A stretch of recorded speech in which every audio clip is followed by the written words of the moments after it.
ജോർജിയയിൽ MBBS nursing എന്നീ പ്രോഗ്രാമിലേക്ക് ഈ 2026 ഫെബ്രുവരി ഇൻടേക്കിലേക്ക് അഡ്മിഷൻ എടുത്ത സ്റ്റുഡൻസിൻ്റെ ഗ്രൂപ്പ് അറൈവലായിരുന്നു ഇന്ന്.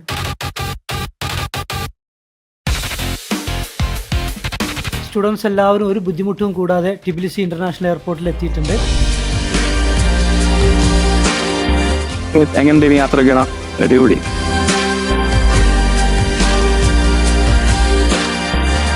അടുത്തതായി നമ്മൾ സ്റ്റുഡൻസിന് എല്ലാവർക്കും സിം കാർഡ് പ്രൊവൈഡ് ചെയ്ത് കൊടുത്തു.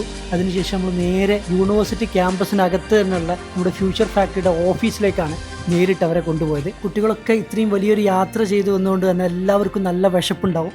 നമ്മുടെ ഓഫീസിൽ വെച്ച് തന്നെ ഭക്ഷണം കഴിച്ചതിൻ്റെ ശേഷം നേരെ അവർ യൂണിവേഴ്സിറ്റിയിൽ തന്നെ കൊണ്ടുപോയിട്ട് അവർ വരുന്നതിന് മുമ്പ് തന്നെ യൂണിവേഴ്സിറ്റിയിലെ ഇൻ്റർനാഷണൽ ഡിപ്പാർട്ട്മെൻറ്റ് കുട്ടികൾക്കുള്ള കോൺട്രാക്റ്റ് റെഡിയാക്കി വെച്ചിട്ടുണ്ടായിരുന്നു.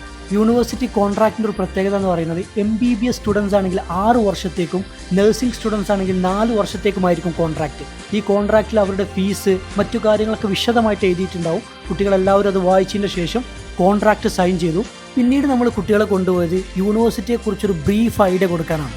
നിങ്ങളുടെ ക്ലാസ്സുകൾ എങ്ങനെയായിരിക്കും, നിങ്ങളുടെ ഷെഡ്യൂൾ എങ്ങനെ വരും, നിങ്ങളുടെ സീനിയർ സ്റ്റുഡൻസ് ആരൊക്കെ ആയിരിക്കും, നിങ്ങളുടെ യൂണിവേഴ്സിറ്റി ബിൽഡിങ്ങുകൾ എവിടെയൊക്കെ ആയിരിക്കും, എങ്ങനെയൊക്കെ യാത്ര ചെയ്യാം, ഇതിനെക്കുറിച്ചൊരു ബ്രീഫ് ഐഡിയ നമ്മൾ കൊടുത്തു. ഡീറ്റെയിൽ ആയിട്ടുള്ള ഓറിയൻറ്റേഷൻ ക്ലാസ് തുടങ്ങുന്നതിന് മുമ്പാണ് നമ്മൾ യൂഷ്വലി കൊടുക്കാറുള്ളത്. നെക്സ്റ്റ് ഡേ അവരുടെ വളരെ പ്രധാനപ്പെട്ട ബാങ്ക് അക്കൗണ്ട് നമ്മൾ ഓപ്പൺ ചെയ്തു. അതുപോലെ തന്നെ ഡീറ്റെയിൽ ആയിട്ടുള്ള യൂണിവേഴ്സിറ്റി ടൂറും നമ്മൾ കംപ്ലീറ്റ് ചെയ്തു. ഇനി യൂണിവേഴ്സിറ്റി അറിയിച്ചിട്ടുള്ളത് മാർച്ച് 2nd വീക്കിൽ അവരുടെ ക്ലാസ് സ്റ്റാർട്ട് ചെയ്യും എന്നുള്ളതാണ്. ഇനി അടുത്ത ബാച്ചിലേക്ക് ജോർജിയയിൽ പോയി പഠിക്കാൻ താല്പര്യപ്പെടുന്ന സ്റ്റുഡൻസ് ഉണ്ടെങ്കിൽ താഴെ കാണുന്ന നമ്പറിൽ കോൺടാക്ട് ചെയ്യാം.